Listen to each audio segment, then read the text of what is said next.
Hi, everyone, and welcome to Signature West Podcast. I'm your host, Sam West from Palm Springs, California.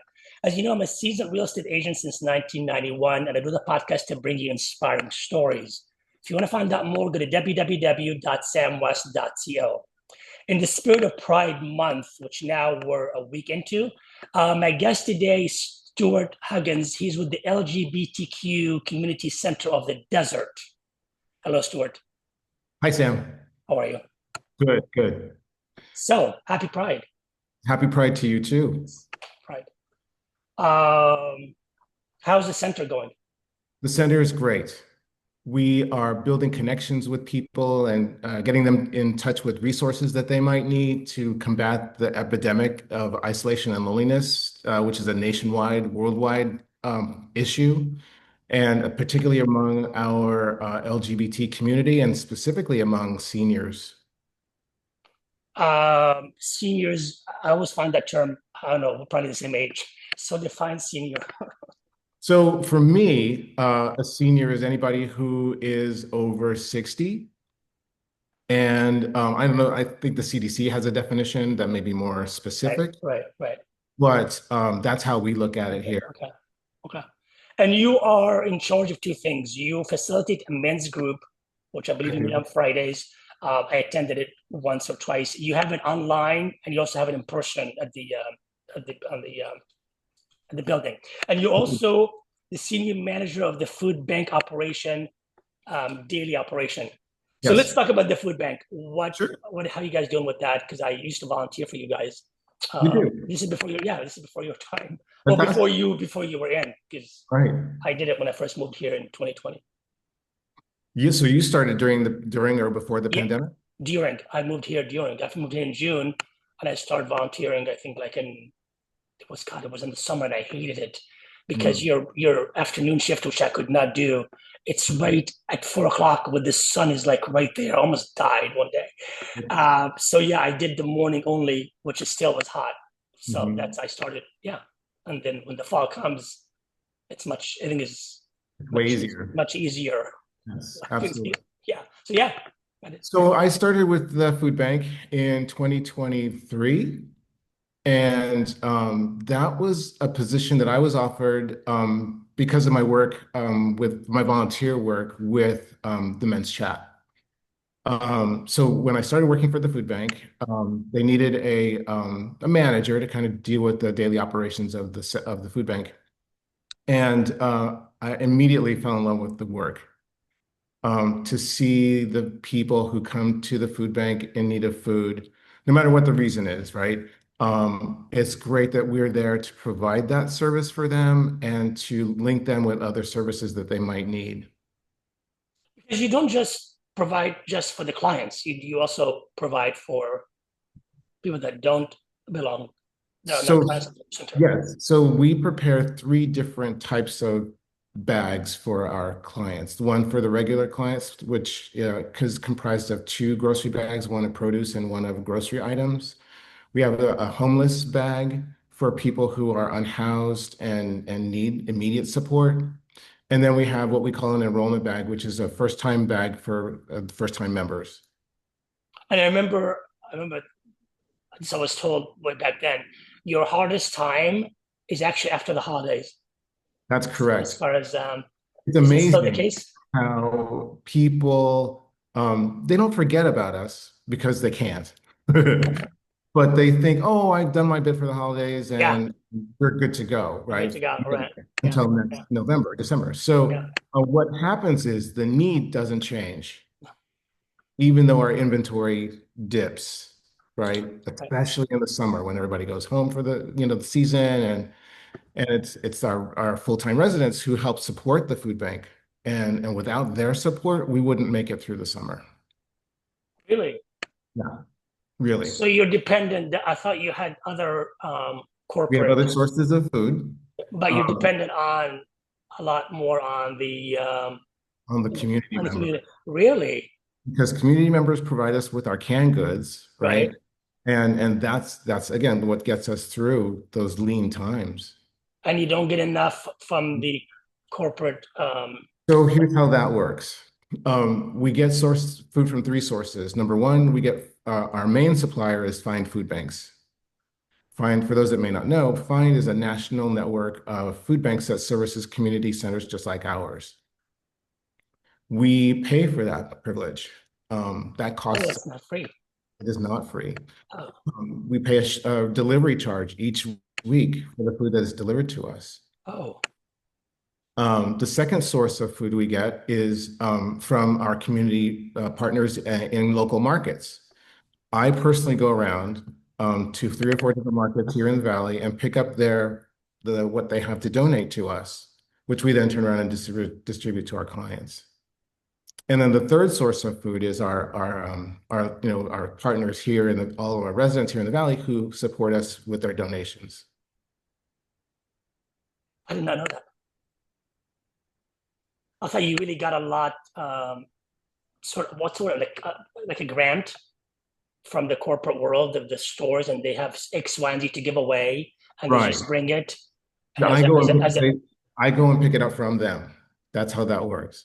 7 o'clock in the morning, I'm out, doing my errands, running around town, picking up food, bringing it back to the food bank where we refrigerate it or freeze it, depending on what it is, and then we distribute it all on Thursday nights. and is that like a guaranteed amount, or is that sort of whatever the luck you get that day? Whatever they Whatever, have for me, I take. and sometimes it's not much. Sometimes it's not much. And that's reflected in the bags that go out. Well, yeah, of Yeah. course. I did not know that. I Uh, literally thought this whole time, I really thought, you get plenty, I want to say you get enough from those two because it's sort of like a grant and with a government program or something that they have extra that they're just gonna dedicate to you guys and dedicate to them and dedicate to them, but that's not the case. no, that's not the case. Our partners don't get the credit they deserve. I pick up from three or four markets one day a week. Every day, those markets have something for us or another charity in the valley that they help support. Right. And so they do really great work in making sure that the food that is unsold goes to people who need it. If not us, then others around the valley. Somebody will get it. Somebody will get it. Yeah. Okay. And how many meals are we doing now? I forget the number. So last night our number was 360, 365. Oh, because it's right, Thursday. I forgot. Thursday's your night. It was Yeah. Thursday. Yeah, yeah. Last week we did almost 400. And what was last night again? I'm sorry. 360, 365. So it's about the same. Go, little. We're inching up to 400. And what was it like a year ago or 2 years ago? Because I That's a forgot. great question. So last year about this time, we were doing about 250, 260, 270. So it almost, I want to Almost say double, 25% more. 25%. To wrap your head around the concept of the numbers just a little bit, Yeah. for each portion last week and the week before was about 30 pounds per portion, right? So per 30 pounds of food per family, for example. As opposed to what was it before? But is it About the same, about the same? but the numbers are going up. Right. Weights And of the we bag are going to be the same, but the numbers are increasing. and do we have any idea why the numbers are going up? I mean, I can Are the probably numbers take been I going can out? yeah, I Oh can yeah, take a there are a guess. number of factors involved in that. So there are people that are afraid to go out, right?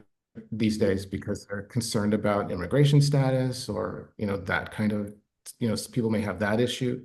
So Um, so before you go any further, so what were the numbers, let's say, I don't know if you can remember 6 months ago?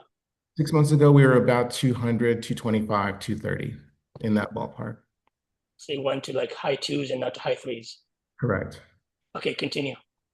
So our retail partners help us out a great deal. And in terms of the numbers, we're looking at the working poor. There are people out there who are concerned about their immigration status, so they're changing their habits. They're not going out as much. They may, stay close to home. There are lots of issues, with the current climate that make it difficult for people to access food. And that's why we're here to help. Hmm. And one of the reasons is like we just said earlier, immigration status. They're afraid of that. I'm just thinking, what else are they? concerned with to that the numbers increased. I'm trying to For a number of families, we're looking at three generations living in one household, right. seniors, working people, and then their children. And it's really important that particularly children and seniors have access to Food. decent, right? And so we started a new program just this week, and that program will start next Friday, where seniors will be able to get a bag from Fine through the USDA to help non-perishables to kind of help bridge the gap between what they have and what they need. Is that in addition to your bag, or is This that's is for our bag. so there'd be two twice a week type of thing? That's correct. And the need is out there. We signed up 45, this week we signed up 45 seniors, some of whom had never been to the food bank before. So do you think why did they sign up now? And what made them like I didn't know about you guys that I moved. Obviously, I was new in town. So Sure. um it's a different conversation. So which brings me to the question, how do people know about you to come to you, whether they're in need of that or something else? That's a great question. And what happens is a lot of times we get referrals from the county. People who are involved in county resources will get referred to us through them.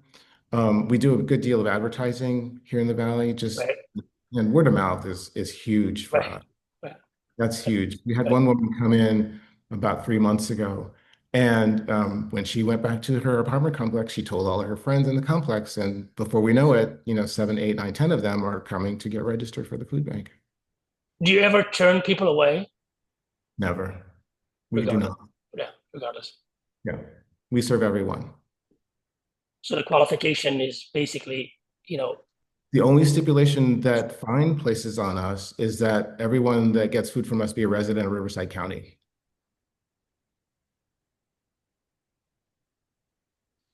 okay. Anything else you want to add to the food bank before I forget? It's an interesting statistic. I know. We plotted it out last week or the week before, and 9,000 pounds of food go out each week. So if you did, that's how you divide the 9,000 by the 200 by the 300 and change. That's how you get the 30. That's how we got there. Yeah. Yeah, And it's during the holidays, is it different? I mean, I know I did the holidays as well. mhm. It seemed busier for some reason, It is. right? It is, yes, Yeah. Oh, definitely. okay, it is. Okay, I wasn't dreaming. No, I think the numbers sort of go up during the holidays. It comes Right, and then they come down. Yeah, yeah, yeah, right yeah, yeah, yeah. over the course of the year, and then October, November, December, they go back up Yeah, again. yeah. And I know there's Thanksgiving, turkey. There's that situation, Yeah, drive situation. have a Yeah, lot of turkeys, and right. without our retail partners and restaurants who have helped us with that, we wouldn't have turkeys for everyone. And we barely have them, but between the turkeys and the hams and the other things we get, we're able to give everybody something for the So holidays. again, that's all from the good heart. That's all a good gesture. That's not anything like a state grant or there's no No, state. There's no like state grant or government aids or that's part of that. Not now, but before, well, there are some things in the works in the grant area. but not. Charles will give you more information about that. But I think that between our retail partners and the community members that support us, we make it through. This is crazy. I mean, now I would imagine things are being canceled. Okay, I get that. But I Right. would imagine, prior to, there was like, there's X amount of funding coming to that group, and X amount of funding going to that group, Right. and it might not be enough, but hey, it's something till you get that group to help you out. But you're telling me that's not the case. Otherwise, I was completely, my understanding was very on the wrong side. It Yeah. happens. And, Yeah. and we're not alone in that. There are communities all over this country that are concerned about the future of the need versus the future of the inventory, the supply. Is it because the concern, and that's what I'm trying to understand, is it because the concern is something going to be eliminated? Well, yeah, things are being eliminated, obviously, like, There are government programs that are ending. ending, right? But you don't have that issue. You don't have it. You never got a program that's ending, is what I'm asking. But we at the food bank, we don't have a program that's ending. Yeah, right, On the right. supply side, there may be some issues with getting food to us. in the immediate. How long that will last, we don't know. But we depend on the generosity of our neighbors and our friends here in the valley to help us get through that. They all know, everybody knows what the issues are and what could be coming down the pike for us. And they stand ready to help us when that need arrives. And they've been obviously because that's what you depend on. You said that's the majority of your supply, so they've Exactly. been, yeah. And then after the holidays, it kind of goes a little bit. Yeah. We did a month-long food drive in May last month, and that food drive yielded about 3,000 pounds of food. Compared that to the 9,000 pounds that go out every Every week, week, see the sort of dilemma that we find ourselves. right? And your food drive basically is it just only canned goods, or because obviously, or do you take? Because people brought us everything. We were sitting outside Albertsons the morning of the blast here in downtown, and people were, this woman dropped off, 5 bags for us and one little bag for herself of groceries for us to give out. And it was And so you were in Albertson on the North End. So you went that Sunday. It was Saturday. Saturday. Saturday, sorry, Saturday. So tell me about that. I did not know that. Tell me about that moment. Well, we started this tradition between Charles and myself where we did a food drive for our birthdays. His is in February, mine is in May. So I put a blast out to my friends on Facebook. I said, we need some help. I don't do this very often. I love you guys, Because but I didn't know about it, to be honest. no, it was one of those things that I did among my friends, and Okay. then that was placed in the community in the center's newsletter. And we sat outside Albertsons and just waited to see what happened. And between the purchases, the deliveries that came in from Amazon and the food drive at Albertsons that Saturday, we yielded 2,800 pounds of food. And were you done before the blast or during the blast? Was that before? During, we were out there So when it happened. so tell me about that moment. It was frightening, but personally, I just thought it was thunder because Because you did not know. You didn't know. no idea, because it was one of those mornings. It was sort of damp and Yeah. warm, and it was windy. And I thought, oh, we're gonna have maybe we'll have some lightning or something today. And sure enough, it happened. And you guys carried on about Right your on. okay. Yeah. All right. So you didn't know until after. Done. And as I was in the car going back to the food bank to help unload, that's Unload. when I There heard you what go. happened. Okay. Interesting. Yeah. Yeah, wild. Yeah. Okay, let's switch to the men's group. Sure. How long that's been going on? The men's group has been going on since the 90s. Oh, A man named Frank Chapman started it in the 90s when the center was at the building at the Sun Center, this is before my time, way before my time. way before my time. Yeah. Way- And my husband and I have been involved with LGBT rights at PFLAG when we lived in Los Angeles, and deeply involved in that. And when we moved here, we thought we need to get involved with something. So let's check it out. So I called the center. They said, "Oh yeah, there's a chat group that happens on Fridays. You're welcome to join." And so I signed up online. We both did, and then I came to that first meeting. This was in September of 2016, and I immediately felt a kinship with those guys in the group. They were all older than me at that time. And I felt connection with that group of guys immediately. I felt welcomed, I felt heard, I felt seen, and that was a really important thing for me. And after a few months, I switched jobs and was had to work on Fridays. So I this was during as the pandemic was starting. So a bunch of us got laid off, which freed me up on my Fridays to go to the group, right? And when we were coming out of the pandemic and they were lifting the stay-at-home orders, um, I learned that the center was going to restart the group via Zoom. And so I called the center and said, well, is there a plan to start in person?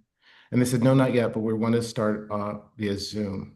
And I asked if they needed a facilitator. And they said, well, let's reach out to Frank first and see if he's interested in doing that. And if not, we will get back to you. So How was it done they before? reached out to Frank. How was it done? How was it done before you facilitator? All done in person. All done in person before me. But who was the person that was running the show? Frank.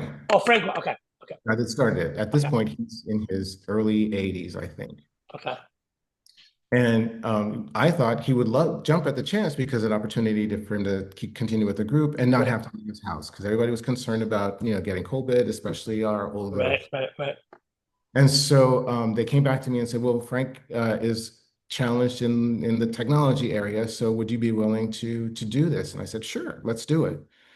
And in June of 2020, 2021, that's when we started up again via Zoom. And then shortly after that, a group of guys wanted to do it in person. And so we pulled them together. We started out with about 15 guys and we tried to do a hybrid model. Now that was hard for us because people were in the room were having trouble communicating with people that were at home and so we started out with a dual model. So I do it once in the morning in person and then in the afternoon via Zoom. The Zoom meeting is great. It's 6 or 8 guys during that meeting. All over. I found out from all over. Over. One guy's in Arizona. I know. One does in Santa Barbara, one does in movies. So I was like, wow, okay. We had a guy joining us from the UK at one point. Guys who were interested in moving to the Valley, wanted to see what resources are available to them, that kind of thing. So we're kind of an arm of the Chamber of Commerce in that way, you Yeah. know. And the in-person meeting started out with, like I said, those 10 or 15 guys, and now we're up to about 30, 25, 30 guys each week. A lot of them are new to the Valley. A lot of them, are finding their way. We even had a straight guy come and join us for a few weeks while he was getting himself settled here. How long did that sell? How long did that last for? About 6 weeks. Oh, wow. That's a lot. Yeah, yeah. Good for him. It's been fun. It's been really fun. Sometimes we have guest speakers come in, community resources, that kind of thing. It's been a really great experience for me. And these guys they're like my brothers. So, I attended one of, I started with the online and then I attended the one in person because whatever I want to do something, I gotta fully try it full on. Whether, if it's available here, I'll do it here and then I'll see which one works best. Because obviously in person is very different than online. And it was a very intense time it's intense time now. It was a very different intense time then. It was right before the election, I think. Mhm. Um, and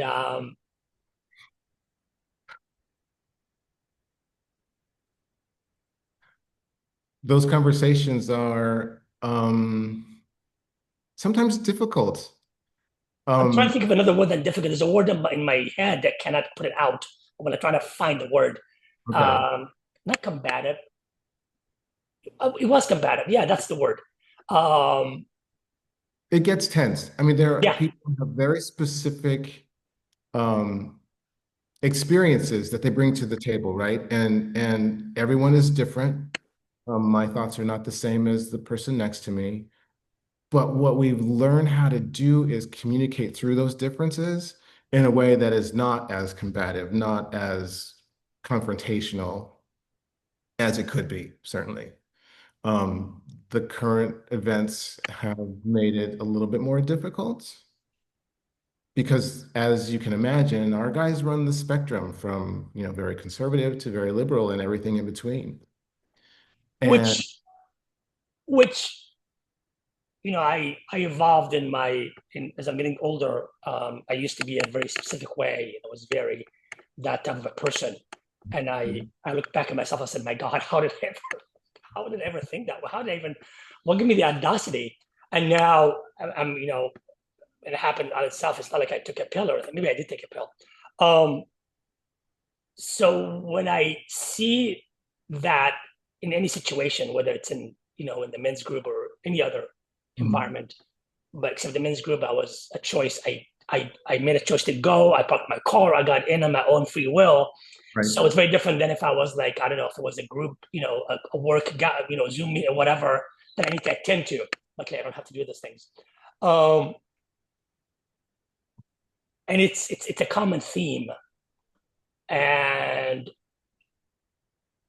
you would think the LGBT community world, because of what we've been through, Mhm. would be more compassionate or less compatible toward each other, but for some reason, the boxing match, boxing gloves has to go on if Mhm. I don't agree with your statement.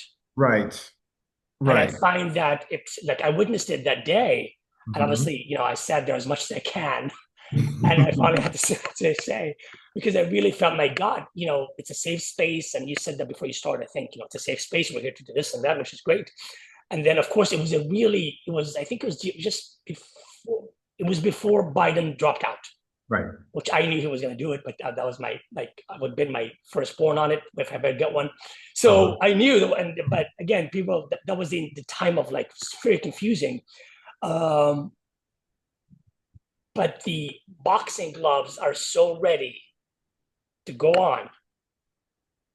And I'm Mhm. saying, my God, you know, I might expect that if I was sitting, I don't know, in At a Tampa, park in somewhere. Tampa, Florida, Right. or in, I don't know, in Boca Raton. Right. But if I'm here in Palm Canyon and we're all of the same age and we're all, why are the boxing gloves going on? So that was a bit, um, but again, of course, not to judge that. I made a decision to step back and, and Right. do my piece, because that's Right. that's all I can control is my peace of mind.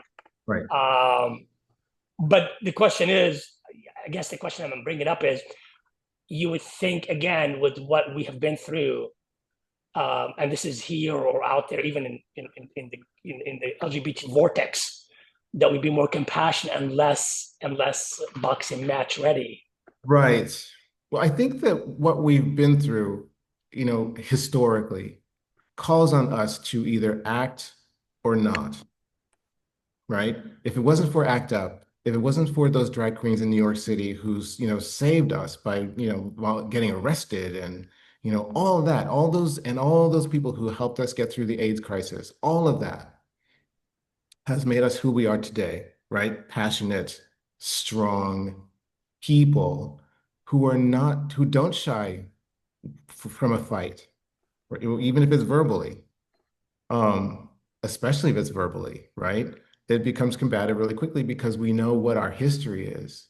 Now, there are those of us who don't have that same history, although they understand the overall, right, where we come from.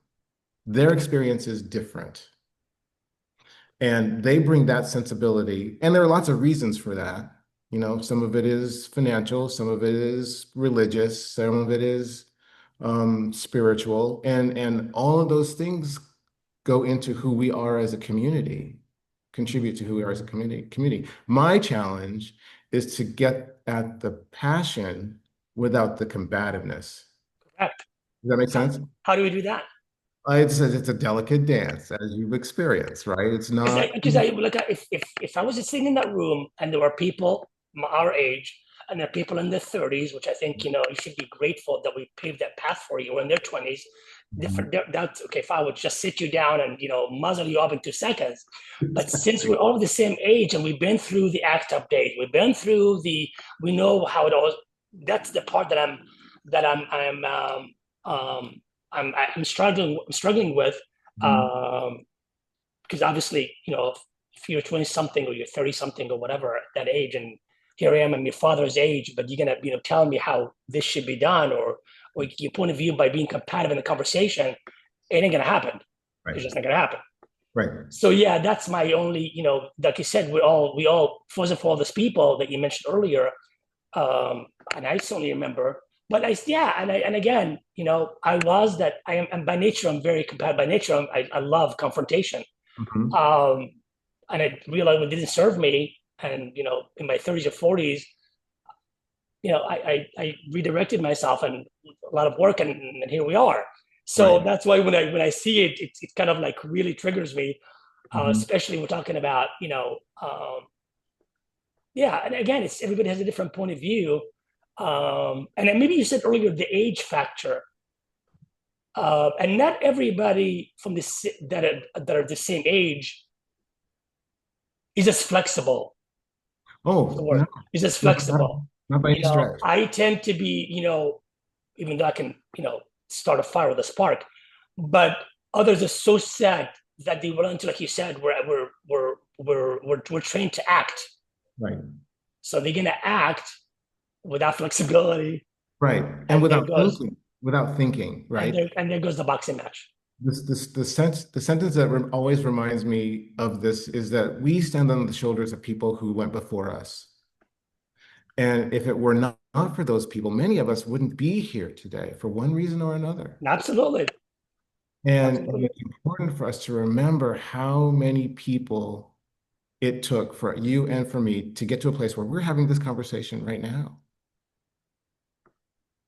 And And when I remember that, I remember the people who, the Harvey Milks and those people who sacrificed everything for us not to have to do that.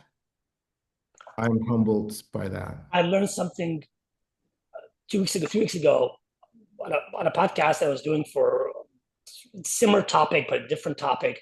And the person said, it's all about education. It's not about boxing match. It's about education. All I can do is put it in front of you to read it, see it, whatever, movie, whatever. You can watch it if you want to. If you don't, you can read it if you want to. What you do after that is up to you. Because if you don't know who Harvey Milk is, and some people don't, Mhm. maybe they were born in the Lady Gaga day, so they don't know, which is fine, which is fine. You're right. So when what happened just happened 2 days ago with the ship, they might just scroll, you know, And not even think about it. don't even think about it. But if I have a chance to meet you, I'm going to tell you who Harvey Milk is, or teach you somehow, or send you a video, whatever. And if it does something great, so I think it's education, which I Right. think it plays a bigger role in that room Exactly. conversation. Because I once learn you, something every week from these guys. Every single week, I come good, away with something new that I didn't know before, right? good, One of the guys in our group is a former Roman Catholic priest who has some unique and fabulous experiences. He's 86 or 87 now. And it's like sitting at the feet of Socrates in some moments, right? You're sitting with somebody who is wiser and has lived more life than you. And I'm 66, so I'm not too far behind him, right. No, I know. right? Believe me, I And know. so, my dream is that somebody will sit at my feet someday and take what I have to give them and then pass the ball, right? Right. Oh, see, I learned something from you. One thing, So, if I leave this whole podcast, if you learn one thing, I did my part for the day. exactly. I'm not doing it for money. Like I said earlier, I'm not doing it for, we're not selling ads. But if you can learn one thing, I Right. think I go to bed at nighttime. I said, okay, it was worth getting up in the morning at 8, and doing this and putting my face on. And so if we can come full circle, I have the same experience related to food. My job is to put food in the hands of people who need it. Well, you're doing more than one thing. That's a lot of, that's quite a bit of people. That's But true, but that's the way I grew up. That's the way yeah, I was modeled up by my parents, yeah, and yeah, living in that environment yeah, was one that was full of love and yeah, care and dedication to family and work and all of that. yeah. All, And the volunteers that do it on Thursday in the summer, God bless. I just, honest to God, I just could not. any of what we do with Well, that. yeah, and like I said, I volunteer as well, different places, a lot more shade. It's indoor, so it's again, it's just I tried it, and you try something, and if it works great. If it doesn't, you just try something else. But I think volunteering at anything.